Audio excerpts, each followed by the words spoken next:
Habari na karibu. Today we are going to learn about self-introduction in Swahili.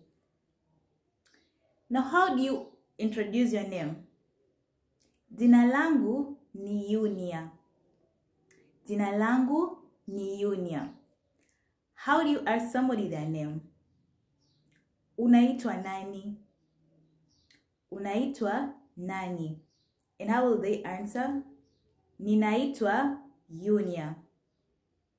Ninaitwa Yunia. How do you ask them the country where they come from?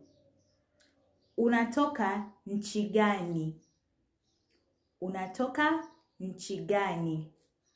And they will answer, Ninatoka Kenya.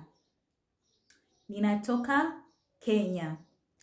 How do you ask them where they stay? Unaishi wapi? Unaishi wapi? And they will answer, Ninaishi Nairobi.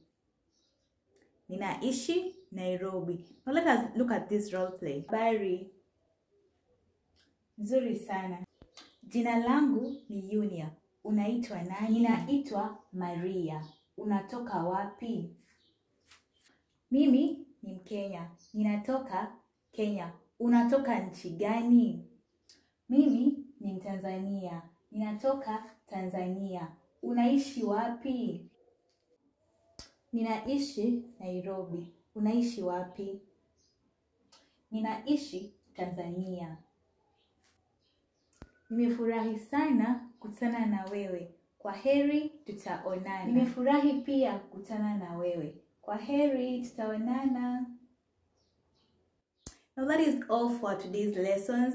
Please subscribe to stay updated in our every Mondays, Wednesdays, and Friday lessons. If you love personalized lessons with me, write to me an email at awardmiriamjunia@gmail.com. I will gladly help you to achieve your goal of speaking Swahili as soon as possible. Let's meet in our next lesson. Kwaheri!